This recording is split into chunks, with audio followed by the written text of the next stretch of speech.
God gave you desires. He gave you sexual desires. He gave you the desire for children. It's a natural inborn desire. And he also gave you the desire for dominance over nature. In our culture today, what we see is something gone wrong with the natural desires, the desires for sex, or the desires for your sex, your sexual identity, something that is unique to you, has changed. Instead of finding your identity in Christ, we wish to find an identity that is not our own. And in doing so, and in pursuing that body out of selfishness and jealousy, you lose what you have. In desiring children, we no longer desire children to raise a posterity for their sake, but for our own or for our own pleasure. And as we'll talk about today, we'll talk about people who are looking, trans men to women, rather, who wish to abort children with their transplanted uterus that they wish science to create. This is a perversion of a natural desire, and a set of natural desires gone wrong. We're going to explore that today, and all of this leads down to how has mankind decided good versus evil, and where man thinks that they can define that. Howdy. Welcome to Further Every Day. Jonathan Fiala sitting in the chair of philosophy and the chair of host by proxy. And of course, we got to my right, Miss Nikki. How are you this morning? Good. How are you? Doing all right. Actually, just realized it's not morning, it's afternoon, but evening, whatever. It is. Yes, it is. It's been a long week this morning. Be nice to me. Yeah, I need to wake up. In the chair of theology, dealing with why we believe what we believe. Thank you for being there. And to my left, we got Steve. How's it going, sir? Going good, dude. It's happening over here, and leading the way on the politically incorrectness today, my man. The subject's going to be very interesting. Looking forward to it. Splitting the chair of culture and politics over there, yes. And I'll be mopping up with economics, whoever else wants to follow up, because that, of course, is how our philosophy and our culture falls. Culturally inappropriate.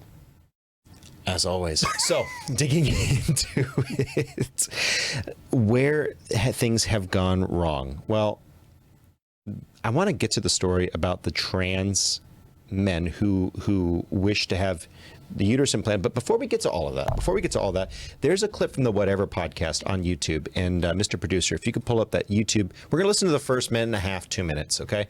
So they are reacting to a woman who is on TikTok, and she is the YouTube regular capture is fine, sir. They're reacting to this woman. Her whole brand is how much she likes being single. I'll let the clip go for itself. Go ahead and roll it, Mr. Producer, please. Wine nights.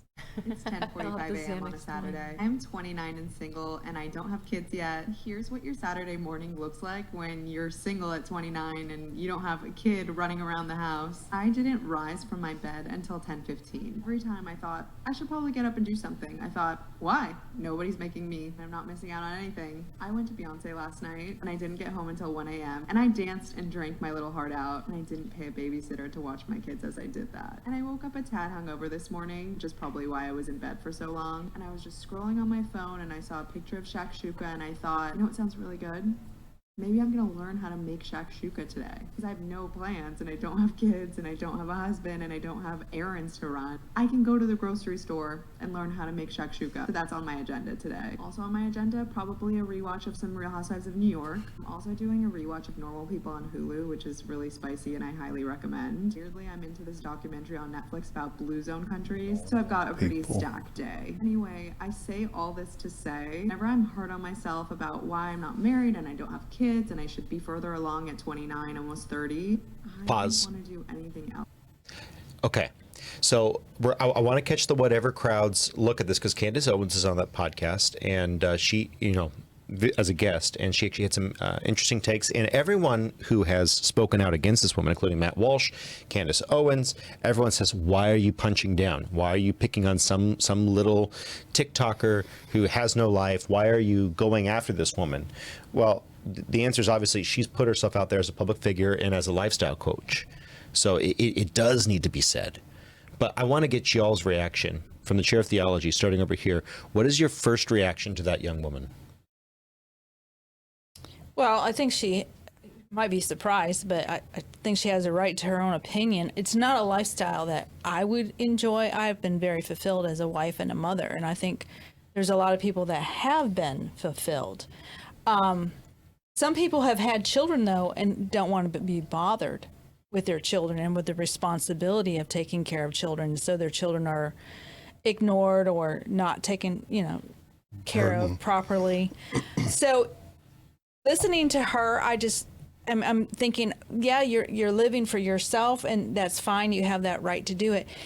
The problem comes later on, is when you're pushing 40, and now my chances of having children are becoming Next to nothing. right.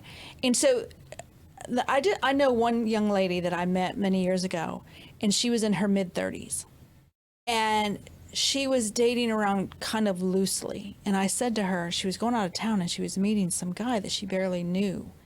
And I told her, I said, you need to be careful. You need to be careful. You don't know this person, and you're going to get in a car and you're going to drive across the country with this man you really Stranger. don't know.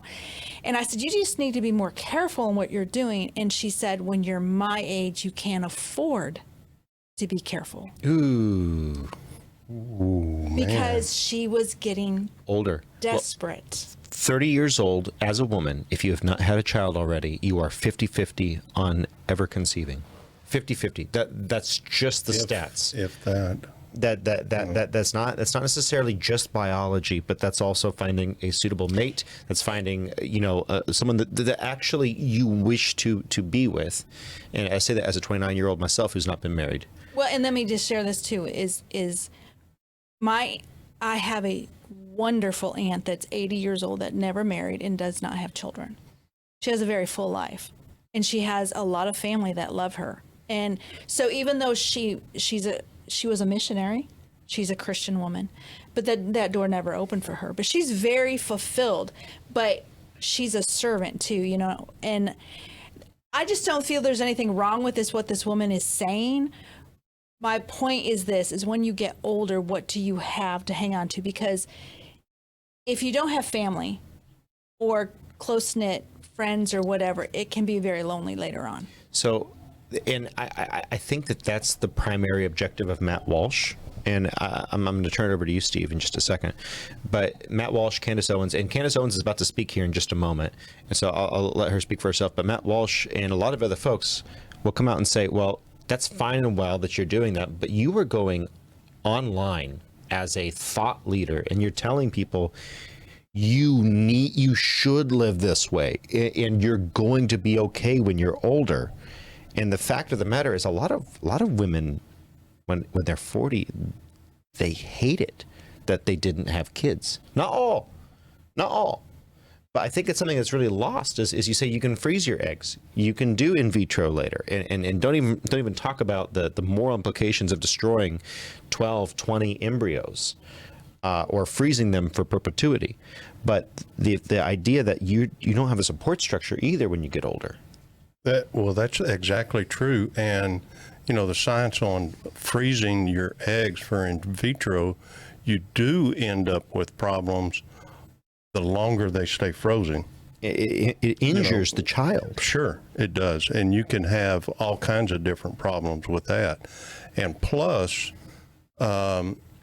depending on like how you are and the type of person you are as you're growing and going through this age, whether you're a dating around or like hanging out and being a loose style woman, as you get older, some of these guys are like, I don't think that's the kind of gal I want because you've been run through too many times. Excuse the language. But So that's basically what a guy will do, because you had too many partners, man. That's not what I want. And that's exactly Candace's point. I believe we could go ahead and pull up Candace Owens. Go ahead and pull up that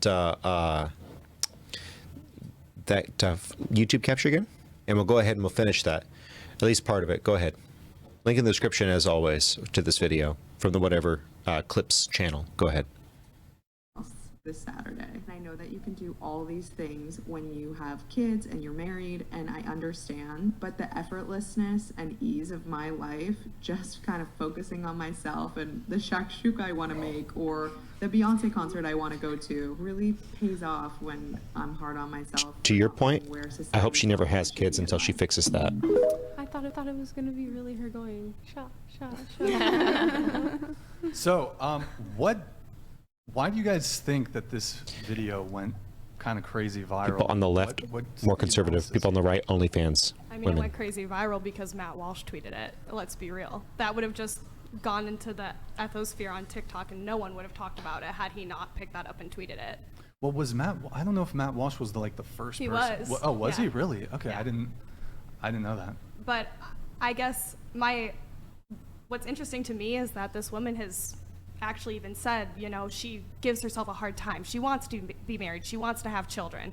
So I don't think that it's right to demonize her and act like she's going to have a depressing life when she just hasn't found the right person, because clearly she wants those things and she's trying to make herself feel better and other people in that community feel better about not being that far along. Because like you said, you wanted people to settle down with the right person, take their time, figure out if that's the right person. So just because she's 29, you're saying that it's too late for her and she's going to be doing Xanax and drinking wine at night because she hasn't reached that point I yet? didn't say that. That's not what my tweet said. That's not what my You tweet said the future. Yeah, Right. because she's obviously a narcissist, right? So Exactly. why would you, think first that? and foremost, let's not Agreed. pretend this is one video that she made. It's her brand on TikTok. It's her brand on social media. She talks about Here's the real this truth. community known as dinks. We're happy and we're childless. She talks about how great it is to be childless. So she has developed she's a social media influencer that talks about childlessness. So let's not pretend this is one woman making a video who just said, oh, I had a great Saturday. There's absolutely no reason, if you had a great Saturday at 29 years old and you learned to make shashuka and you slept in at 11 until 11:15 or 10:15, whatever she said, that you need to bring up children. What a There's dream. absolutely no reason. You just said, 11:15. "Here's what I did today. I laid in all day. I did this. I did that."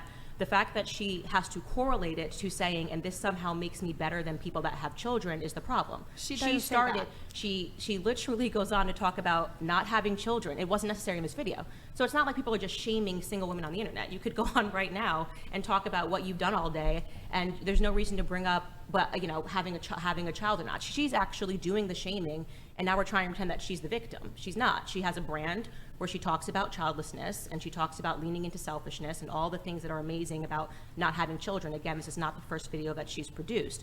So the reason why, and if you're a man watching this, don't marry this woman. She's basically telling you she's selfish. She's telling you she's a narcissist. Everything she says is about me, me, me, me. Even if you're single, you don't have to make your whole day revolve around you. You don't have to. You can get up in the morning, you can go help others, you can do other things. You can say, now that I have free time as a single woman, I can go dedicate time to the church. I can sing. Right. I can do this. I can help people find God. That particular woman that you just looked at is a selfish bitch, and men should not marry her. Language. That's my personal opinion. Go ahead and pause. Come in really quick. Yes. Because they get into it. Link in the description. By the way, if you ever want to watch the Whatever podcast, if you can get through it, if you can stomach it, I find it a very, very interesting, fascinating take, because what you're dealing with is Instagram and OnlyFans models. And so, but reactions to that from the panel. Okay, well, when she talks about the selfishness, this is a real issue. We're raising a generation. It's all about me, me, me, me, me. Well, me, me, me, me, me doesn't do well in marriage. And me, me, me, me, me doesn't do well in childbearing and in raising children. That doesn't work. So if you want to do me, me, me, me, me, you probably should not get married and stay single. The thing is, though, me, me, me, me doesn't satisfy very well. It's not a fulfillment. And so even though, I think what this woman is doing, and she has a brand. That's what she's trying to promote. Yeah. She's trying to make herself feel better. Thank you. She's trying to make herself feel better. Yes. Hey, I don't have kids. This is what I did. I had a lot of fun, yada, yada, yada. And she does have that right. And that's what, we live in America. You can choose what you want. And you can say what you want as an influencer, but we also have the right. And here's where you said this off screen while we were talking about the show map before we started. This is where people, the cancellation. My thing wants to fall off. Okay.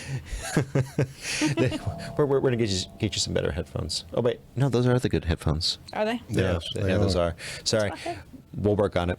But that is the issue. Is they're so focused in on themselves. When you're so focused in on yourself and you're selfish, it's funny. You lose sight of Christ when you're focused on yourself. Oh yeah. As opposed to being selfless. If you were selfless, you would find that fulfillment of self in Christ, the way that Christ was selfless, and in doing so, he redeemed the world. That there's a hero's journey that Christ lived that we are supposed to emulate, and we're supposed to selflessly give. We're supposed to, and we all actually yearn for that. We all yearn for that. Why do you think people voyeuristically give? There are people who toxically voyeuristically give. Can't talk today. What they are doing when they're giving is they are feeling a little bit more like God. And that's something that we all desire. Well, there's a fulfillment to giving. I've always said the saddest day of my life is if I wake up in the morning and I have nothing to do for somebody else. Because I have 5 kids. I've been married for over 39 years. I have grandchildren. And that's my gift, I'm a servant type mindset. So yeah, I get up, my husband still gets coffee next to his bed. And I love to do that. I love to bring my husband coffee. So it's not that he asked me to do it.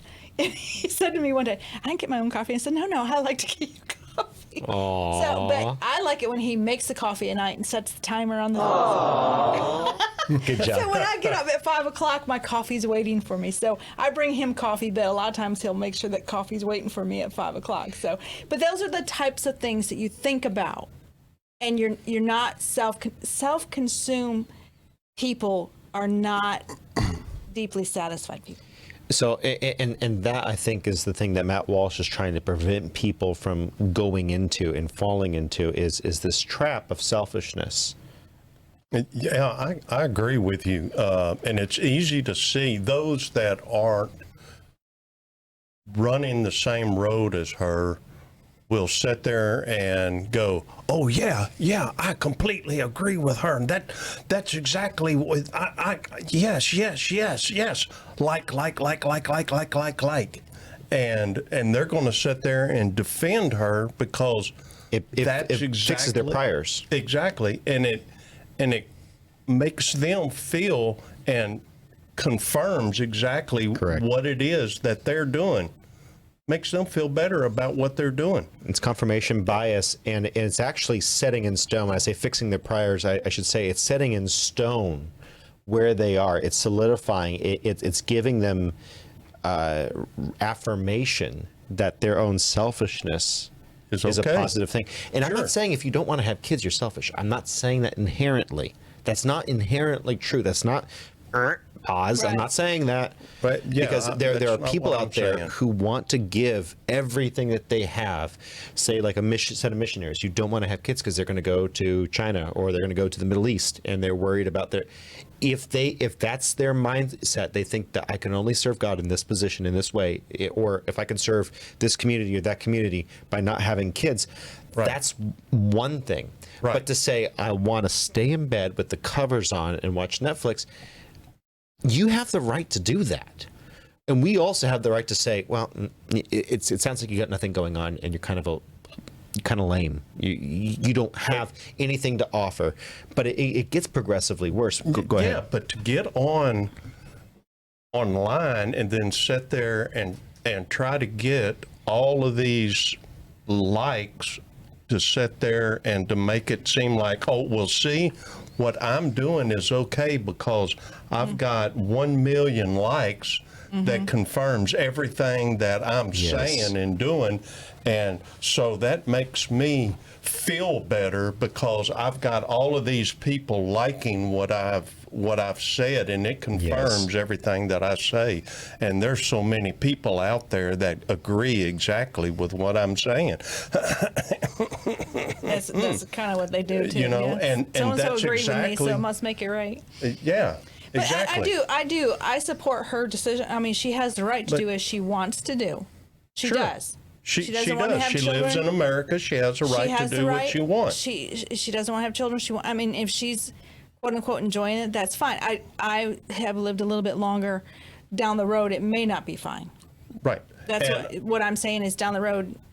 And also, when she gets online like that and puts herself out in that situation and in that position, that also gives other people to get on and to say, hey, what you're doing is also, in my opinion, not right for the majority of the people that are out there that don't want to do that sort of thing. But look, if you want to have a good life and have a productive life, this is what you should be doing. You should get married. You should live this way. You should live your life for God. You should have a family. You should be married. You should live and be married to one person and have your children. And this is a life you should be living, not going out and having 100 partners and then going, oh, well, you know, I'm looking for this, you know, top 1% guy, and I want to have, you know, 3 kids, and, you know, he should be making 200,000, and but I'm going to find him, but I'm 35, or, you know, and I'll be 36 in a month, and I don't know why I'm having such a hard time finding somebody, but I've got all these friends, and I get 1 million likes on all of my TikTok videos, and I don't know why I'm having such a hard time finding somebody. Mm-hmm. Well, duh. Come on. Hello. You know, I understand.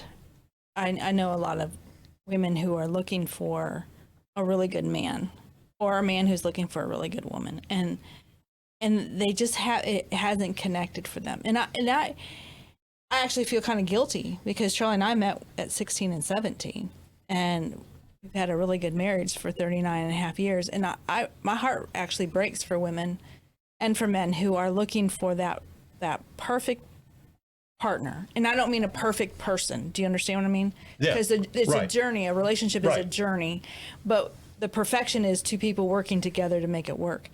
And I know, it's heartbreaking, and my heart goes out to them when they tell me, you know, this is what I want, and I haven't found it yet. And I don't know why God hasn't blessed me with the right person.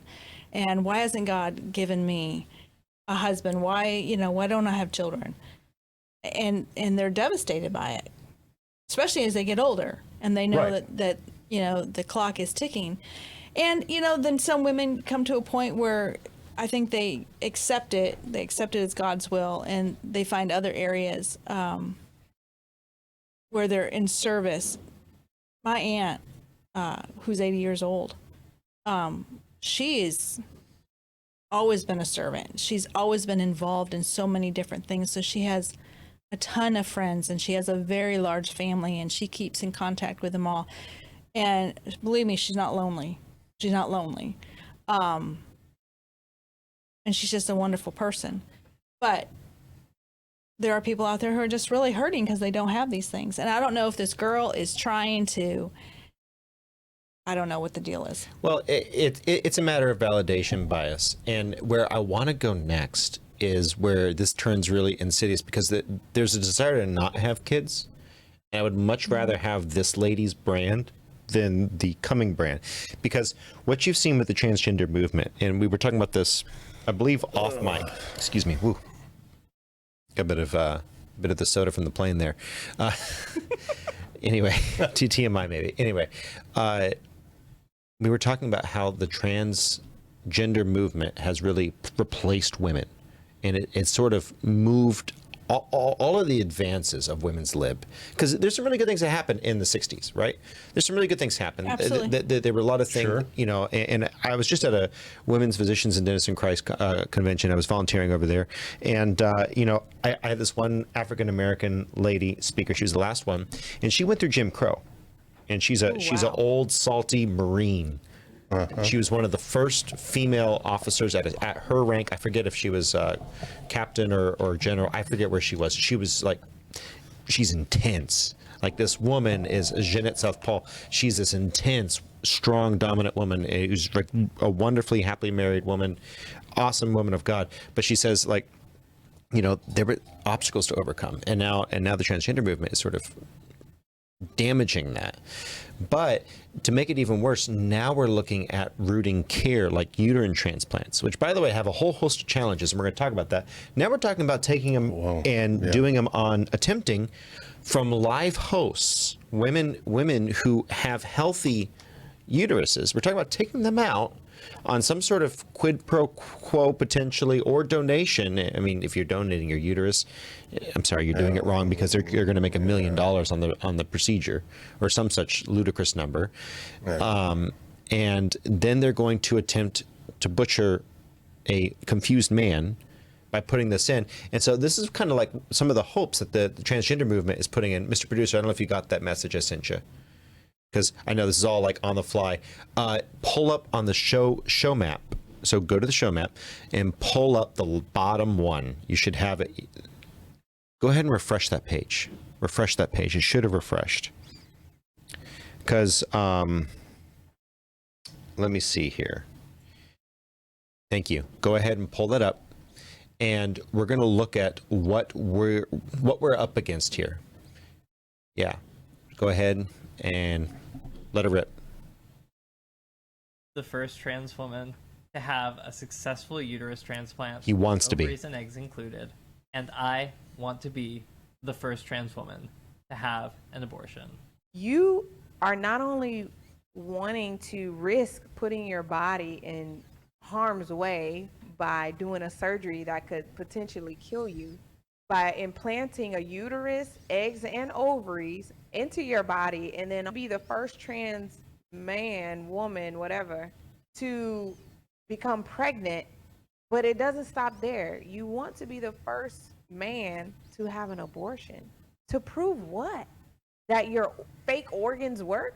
Because honestly, to become a woman has nothing to do with can you abort or not. That's not the definition of womanhood. So, I mean, honestly, this is probably the craziest thing I've heard today. Pause it. Okay, thank you. So I want to get y'all's reaction. Go ahead. Yep, absolutely. I want to get y'all's reaction in just a moment, but I want to go through the physical risks really quick before we transition to the panel's reaction, because she mentioned the risks. It's all good, man. She mentioned the risks, but let's go through it all. So this is from UT Southwestern Medical Center, and okay, well we'll go with it. It's Steve. He's wearing his tinfoil hat for those on audio only. Physical risks. All transplant procedures include immediate risks such as blood loss requiring transfusion, infection, organ rejection, potential adverse reaction to anti-rejection medications, including but not limited to miscarriage. So, but in this individual's case, which I want to build out to that, in this individual's case, he wants to do and by the way, we're going to go over some more of that through some of the medical journals. We're going to get a little bit nerdy today. By the way, if you have kids in the room, this one's kind of rough. You may or may not want to invite them out. However, just going around the room, let's start with just the pure selfishness of taking. We're talking about going after live women's uteruses.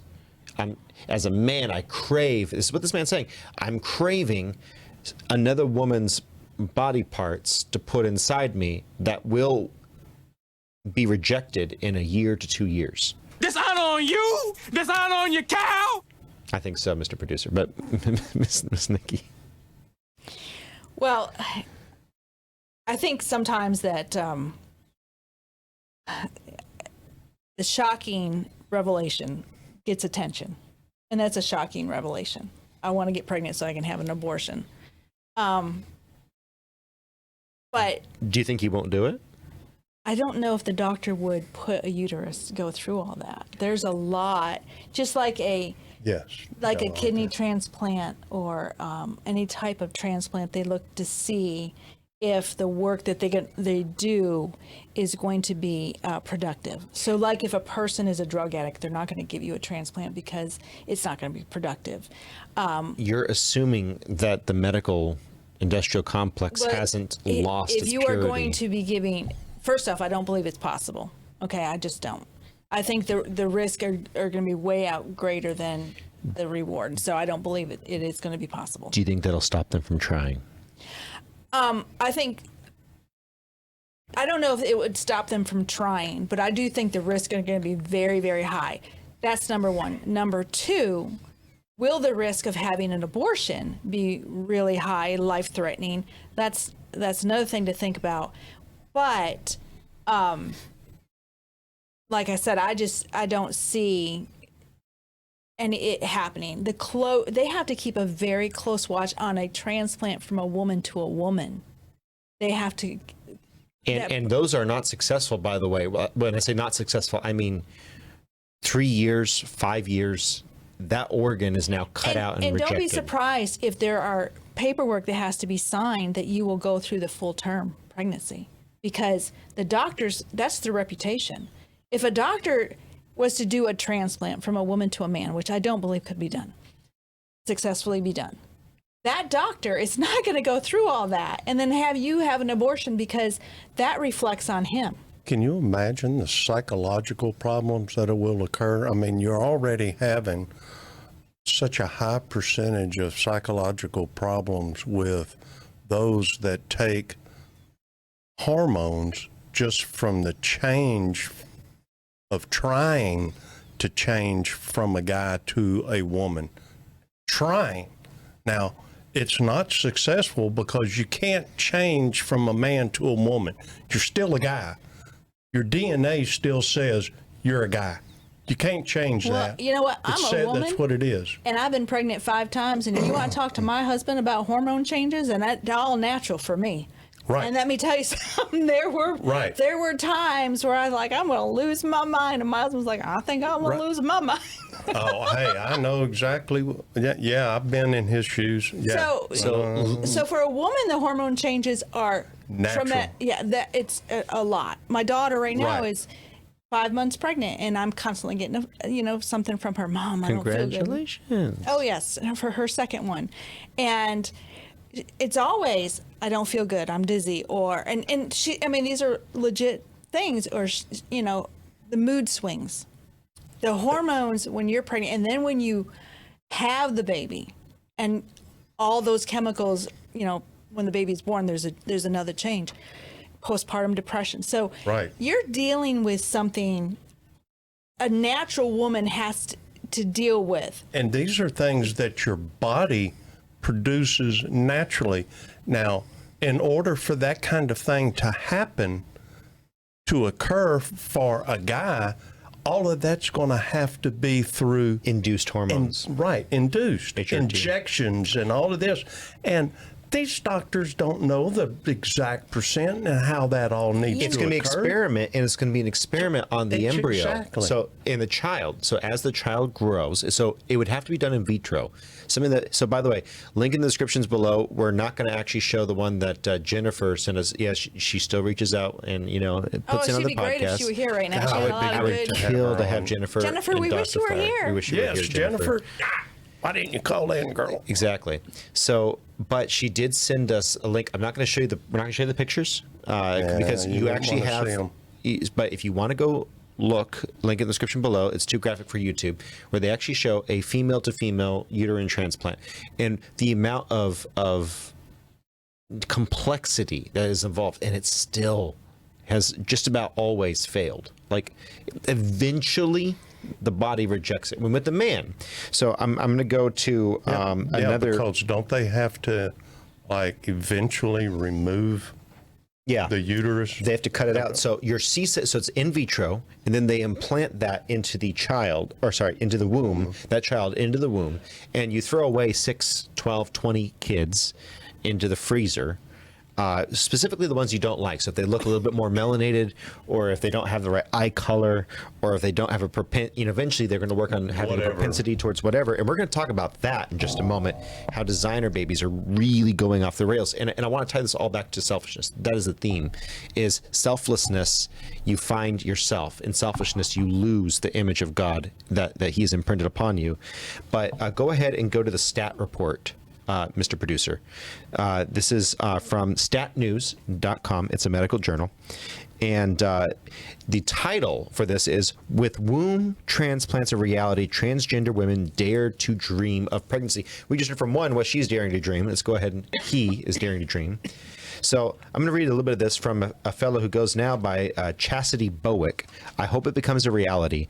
It says Chastity Bowick. I'm absolutely would be willing to do it. Bowick began, it says his gender transition at 19, but he knew that he wanted to be a mom long before that. Ever since I was old enough to understand the concept of parenting, I wanted to be a mother, he said, and I didn't know how that would ever happen, but that's what I wanted. So surgeons at the Cleveland Clinic on Monday introduced a recipient of the nation's first uterus transplant performed late last month. A 26-year-old patient identified as Lindsay, only as Lindsay, said she adopted 3 boys through foster, but always dreamed of the opportunity to carry. The Cleveland Clinic team plans to do at least 9 more transplants as a part of the clinical trial. I'm going to sit in the chair of economics in a minute, but don't get me started yet, because that's a whole problem right there.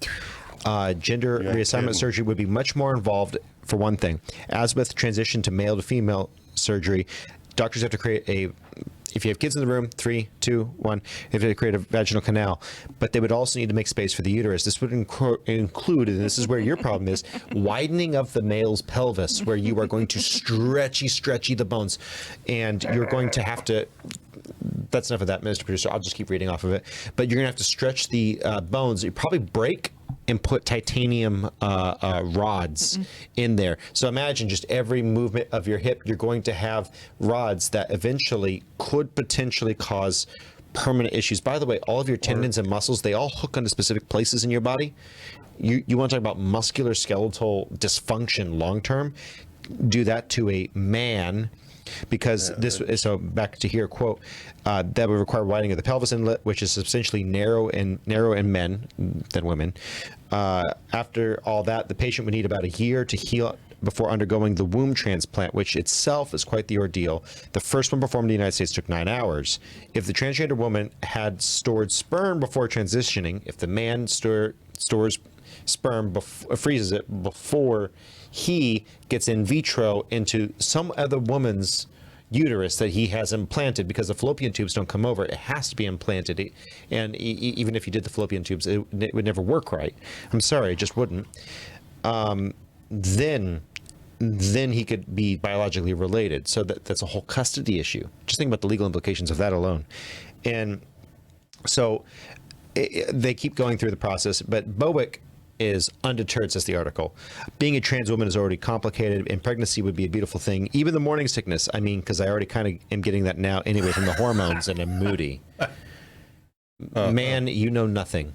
Exactly. I know nothing either, but I also happen to know that even though you know a little bit more, you still don't know anything. Give me a break. So he's anyway, not even pregnant and he's having morning sickness. Come on. From the hormones he's taken. Okay, so this is where the jealousy comes in. This is where the jealousy comes in. And so I wanted to get to this. Bowick said that, and I'm switching the she's to he's because just for clarity, this is a male. Bowick said that he doesn't expect bearing a child will make him feel like a more complete woman. There are biological women who cannot bear children, and they're not lesser women because of it. But you're talking about bearing a child with a significantly higher risk of suicide. If it was about the child, if it was about if it was about anything other than yourself, you would reconsider an incredibly risky procedure with miscarriage as a high likelihood, rather than spending hundreds of thousands or millions of dollars on that. Probably it's got to be $1 million at least to do something maybe more. No, I would imagine. And so, and here's the great thing.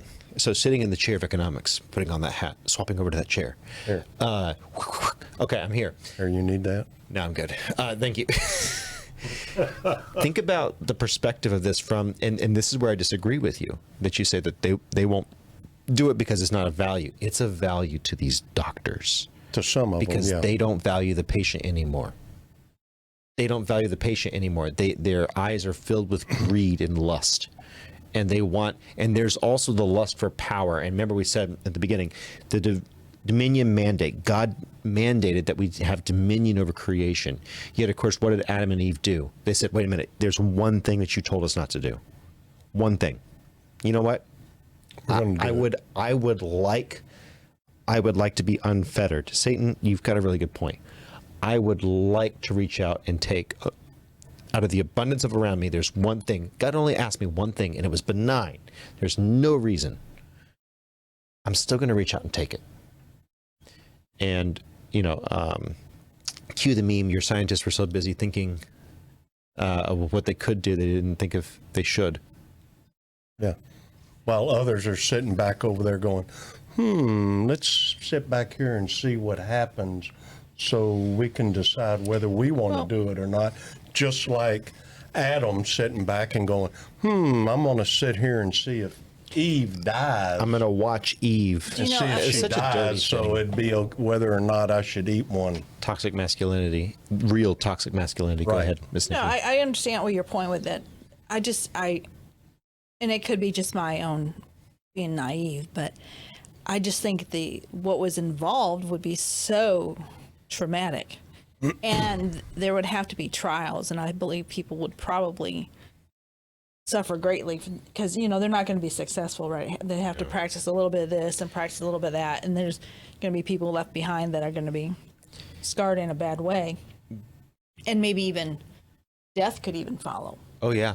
Oh, yeah. Bleeding, so intense bleeding. Like, look at Jazz Jennings. And just see Jazz Jennings for what they will do as a pioneer test, where they have chopped away, if you have kids in the room, 3, 2, 1, they have chopped away so much of his sensitive, what do you call it, gregarious regions? What do you call those? Erogenous regions. Yeah. They've chopped away so much of his erogenous regions that he doesn't have sensation in the fake clitoris that they made. And what did they do to those 2 twin boys that back in the, what was it, the 70s or 60s? All right, hand the hat over here. Hand the foil hat. Hand the foil hat over here. Yeah. John Money. Yeah, okay, Money. Just for a second. That's right. John Money probably orchestrated the castration of the child. You don't believe me? He was heavily involved with Nazis. What? Yep. Yeah, he did, Mr. Producer. So, John. So, do you remember the John Money story, Mr. Producer? We'll talk about it real quick. Okay. So, Dr. John Money, the founder of modern gender theory, in a lot of ways, at least he took critical theory and really branched it out. The majority of his work was done with the twin study, and we've talked about this many times in this podcast, but we'll recap in short. 2 twins, one of them has a quote accident, tinfoil hat off for a moment, because it could potentially have been an accident, but the fact that the Nazis loved twins experiments, and John Money was a friend and colleague of the guy who literally put child sex offenders in with children and calculated how long. Wait, on purpose. Do you have kids in the room? 3, 2, 1. How long it took a 1-year-old to have a reaction to stimulation. Okay, he had charts of this. So, and this is one of John Money's best colleagues. Okay, so somehow by accident with a hot iron, they accidentally chop off David Money's manhood as a child during a circumcision. Then they say, well, you know what? We happen to have a doctor that specializes in this. So this guy, John Money, convinces the kids. And kids' parents rather, let's go ahead and cut everything off, make this a girl because gender is just a social construct, raise him as a girl.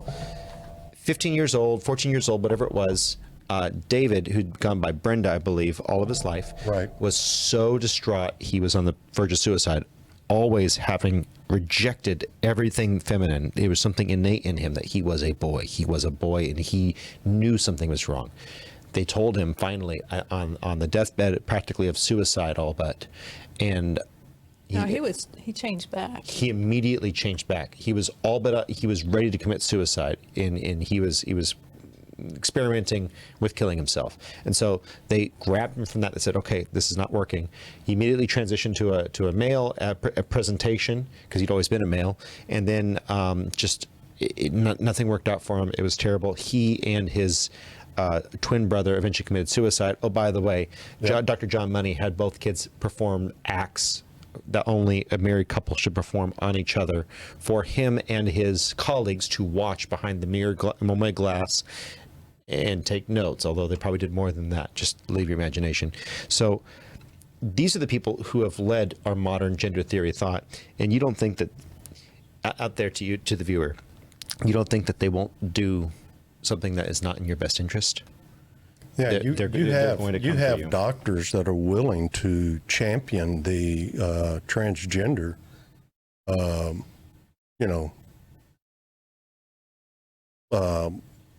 flag and carry on whatever it is that they're doing, and I can guarantee you they will go, oh, hey, yeah, I'll do this, because a lot of the doctors that do a lot of these surgeries are those that champion that that flag and are willing to do all of this gender theory and changing people and all of this sort of thing. And, they're like, yeah, hey, hurrah, hurrah, because they're, typically trans anyway. But to Miss Nikki's point, I was talking to someone the other day, and I said, if we don't change something, we're in Generation Alpha right now is being raised. Charlie will be, by Charlie, 25% of the population will be castrated if we don't change. And this person says, no, it's going to change now. We have to change now. People are starting to realize, they're starting to put a stop to it. We have to. So I can only hope that those who have rational minds do exactly what you're saying. I think you'll and stop. see that the young people will be the one that'll bring a revival. The kids that had transitioned and now are detransitioning are speaking out, and they're speaking out very loudly. And they're the ones that the other kids will listen to. I hope so. And they will feel like they've been lied to, and they'll turn against the tide that is telling them this stuff. Because when you mutilate a 13-year-old and do a double mastectomy on her, or you rob these young men and women of ever having children, and you rob them of ever having a natural, normal, fulfilling sex life. That's what they're doing. How dare you? Yeah. That's what they're doing. And they're the ones that are detransitioning they're speaking out. They're speaking out loud, and they have an audience. And those are the ones the other kids are going to listen to. I mean, you know what? It's ridiculous to me. I don't understand this at all. Why anybody would think doing this to children is a good idea. I just don't know. I just don't get it. I don't either. Well, here's the good news for them, not for us, because if the culture does turn, they still have the ability to do embryonic research. Go ahead and pull that up, Mr. Producer. Scientists grow human embryo model without sperm or egg. It's a model. And, well, we're moving towards clone.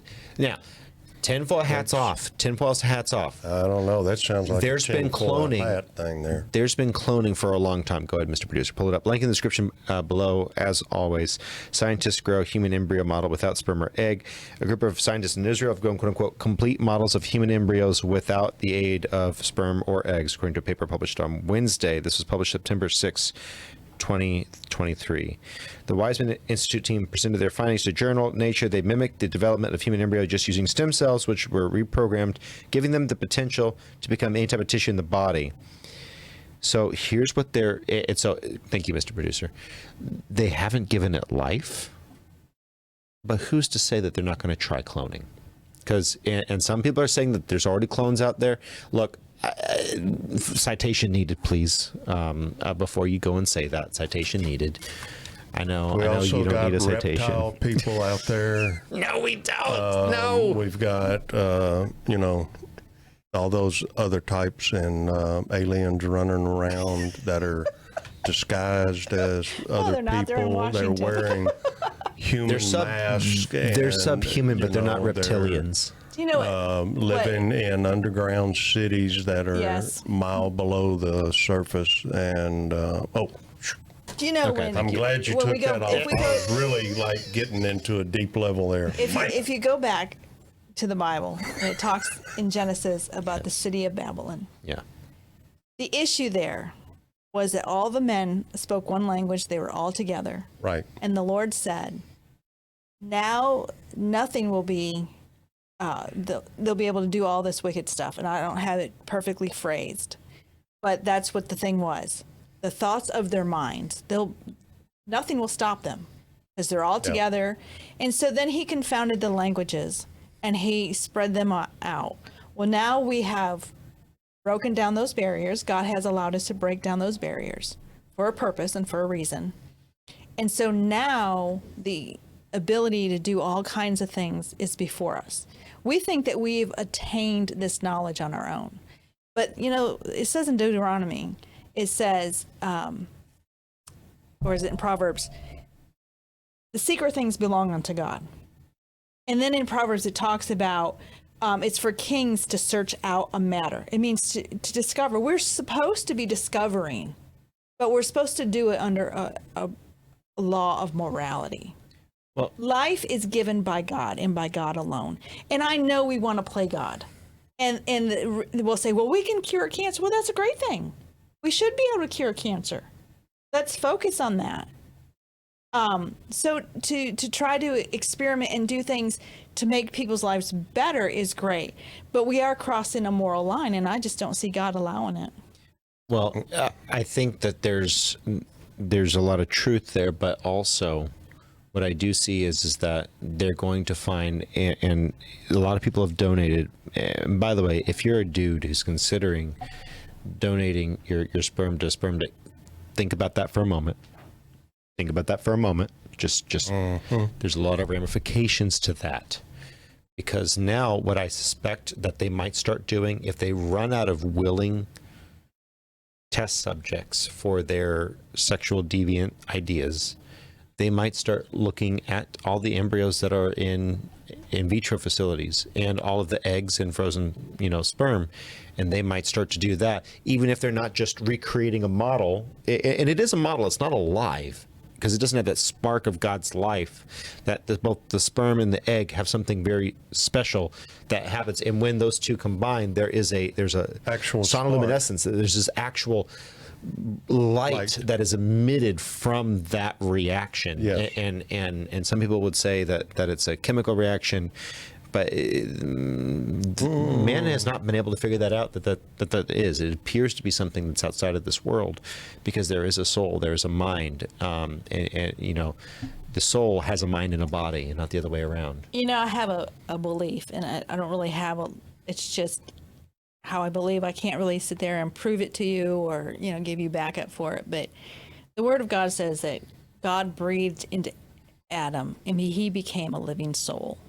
And I told my husband, I said, in my mind, I kind of feel that one breath that came into Adam is that breath that still sustains us today. And the Bible says it is God breathed. Life is in, even though there are children that are born to husbands and wives or whatever, that first initial breath was what brought life. And then through his design and his creation, life continues. The Word of God changes, gives you rebirth. It's God breathed. So I know that people want to play God because they don't believe in God, and they think, well, we can attain all these wonderful things. But in the end, I don't believe they can, and they will. I think morality has taken a bad train wreck, has gone off the tracks in a bad way. And, if we look around, look at science, we look and we go to the colleges, see how they're teaching, what they're teaching. We go to some of these schools, whether it's first grade, kindergarten, the elementary schools, the junior high, the high schools, what they're teaching there. We can see it's gone off the tracks, man. It looks like a bad train wreck at times. And I think the parents at some point in time, and we can start seeing some of these things right now in our culture today, where these parents are going to these school boards and standing up and going, hey, this is not right. You don't need to be teaching this. We need to be teaching math, science, social studies, how our government works. There's so many kids out here, they don't even know who the first president is or was of this country. So- I mean, really? On Twitter, and so, by the way, you said something there, and I think if I can add this, I think when you said science, you meant scientism or secular humanism in morality, how secular humanism has gone off, not science, not the observation, but how secular humanism, the scientism, the belief in the science, as Fauci would call it, right? Right. And by science, I mean, like, learning chemistry and biology and so these sorts of things, like knowing that in biology you've got man and woman, XX, XY, learning about animals. It's funny to me how they're trying to, this is the facts have been for years, and now we're trying to change the facts. Yeah. We're trying to change the facts to something more warm and fuzzy. But part of the problem is, and so we, on the Twitter account, I went ahead and went after someone because this guy posts a picture or a video of his kid, and he's laughing at his kid. He's like, do you know what state you're in, or how many states are there, or what's the capital? I forget what the question was. It was some geography question, and it's a 9th grader. And the dad is laughing at his kid because his kid doesn't know. And, so I responded. I said, this is where the phrase "okay, boomer" comes from, is when people who raised idiots complain about their children being idiots. You are the exact demographic of. And I'm not okay. I don't think kids should ever say "okay, boomer." I don't think kids should say that. I think that's incredibly disrespectful.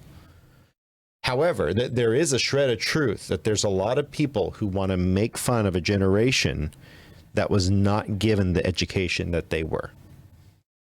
And that's something that we need to start right now. We need to start fixing our education system. People in this room are an exception, right? I know that y'all tried to raise your kids. You raised your kids. You spent time with them. You focused on them.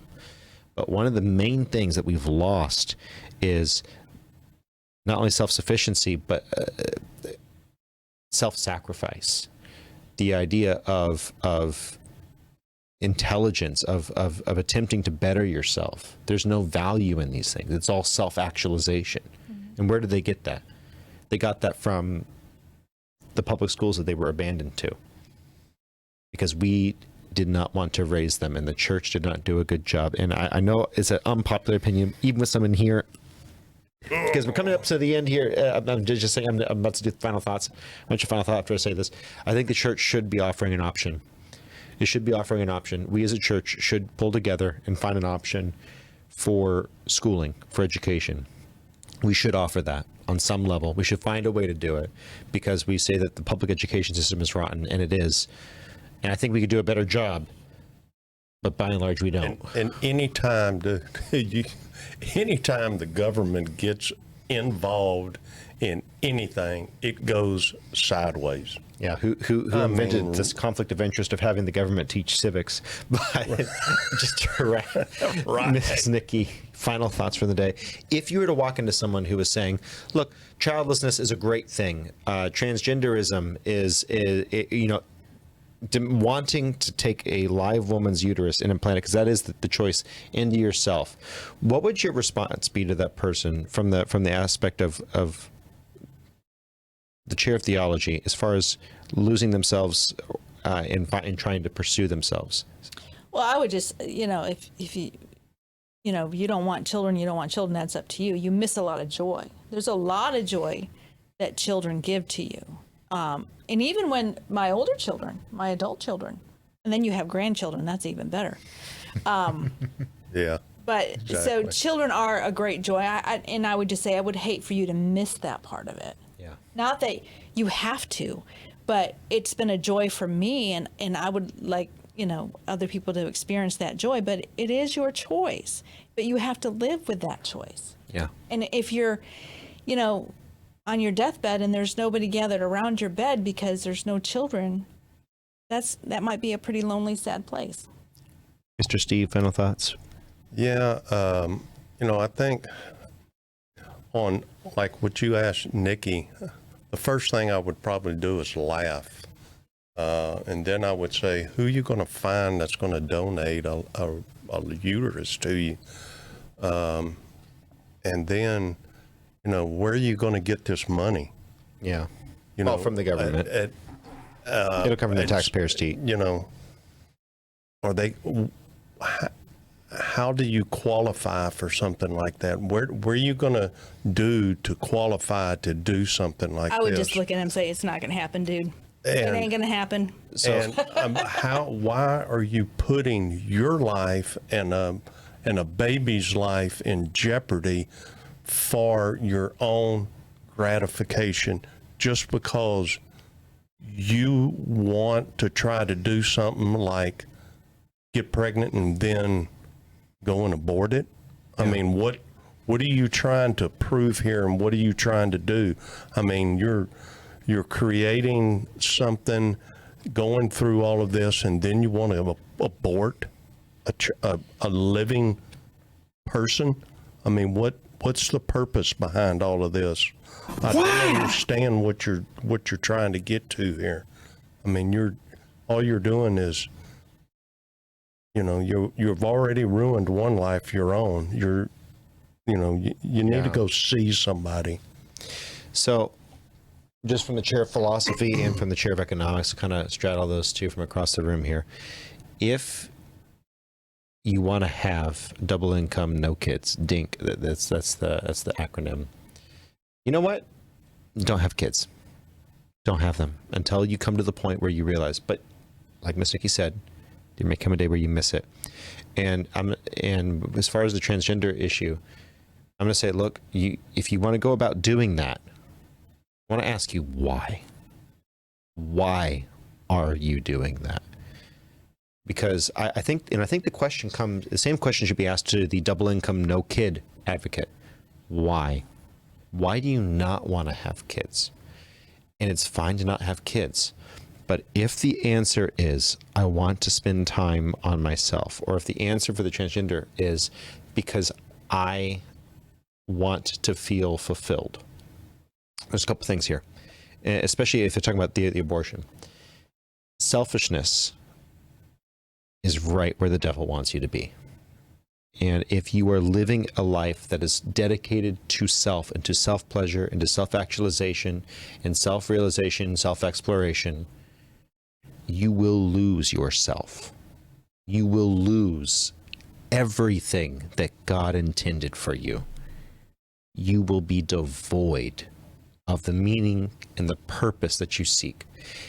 In becoming selfless, you find yourself in the ultimate selfless one, Jesus Christ. If you can find true selflessness, you're going to find the fulfillment, because in drawing near to that being who is ultimately selfless, you'll find your identity. Not because you need a God to be good, not because whatever, but because that's how and what you were made for. You will find your purpose, your telos. And do not let someone steal that value from you. Do not let someone take that away, the most valuable thing in finding what you were truly made to do, away from you. Don't let someone steal that from you with a lie that you will be happier, whether it's without kids or whether it is with a body part that will be discarded in just a few years. And then what happens to your body after that? Important question. And by the way, no one actually has an answer. Just putting that out there. If you enjoyed this podcast, like, comment, share, subscribe, all that good stuff. Thank you for over 200,000 downloads of the podcast on Apple. And there's also across Spotify, anywhere you can find the podcast, it's there in all likelihood. So thank you. We are gratified. YouTube is still doing weird things. We probably should have said fans, because I think that's actually now a trigger word as well for the algorithm. I thought about that after we brought it up, and I was like, probably should have said fans. Fans. But we should have talked about that in the show map. Otherwise, probably wouldn't have known what I was saying. Fans. I don't know. Because we need. About. Yeah. So that's the. You can tell me. Yeah, that's the website where girls go topless and bottomless. Oh. Well, that one girl looked like she was about to pop out. She was loud and proud. She was ready to Is go. that appropriate to say? Oh, I And see. you cut that out. Yeah. No. Don't put that on there. No, but you're right. It was pretty nasty. So here's the thing, just real quick. Who thinks that a high-value man, is going to say, "Yep, I want to show in all seriousness and candor, in 3 years, I want to be at a dinner date with my friends and bring this chick who's falling out of her." Sorry, no high-value man wants that.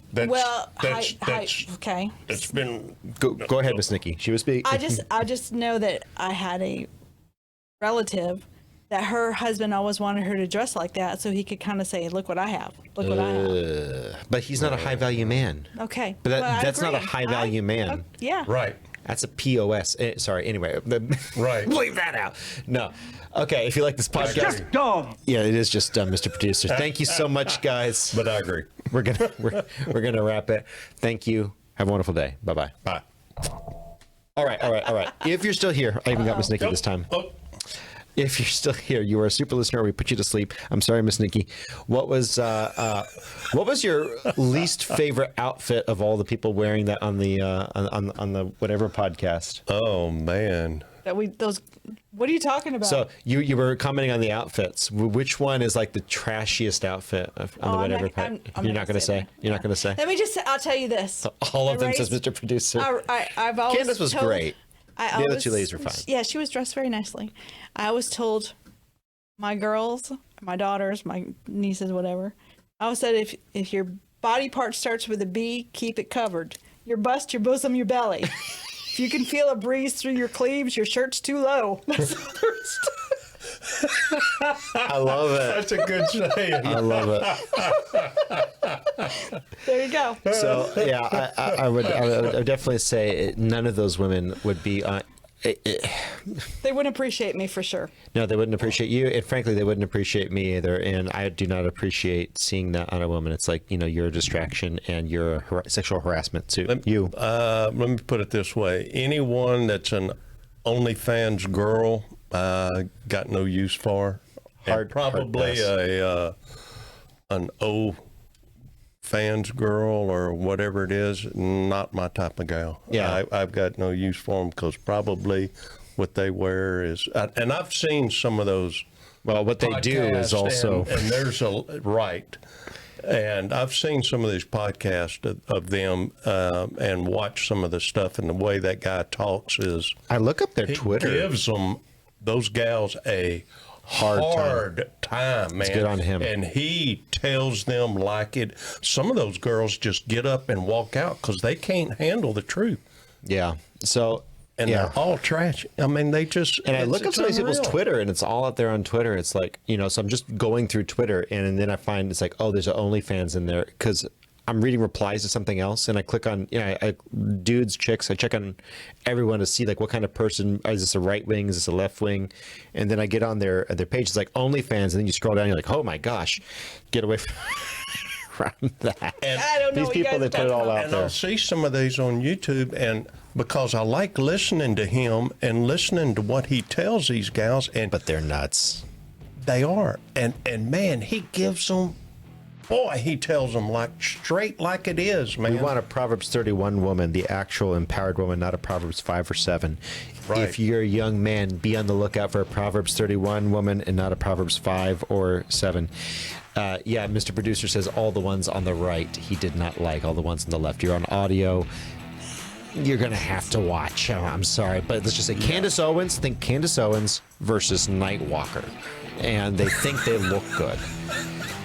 With that said, we love you. Tell us in the comment section which one you thought was the most egregious. Love you. Bye-bye. Amen. Right on.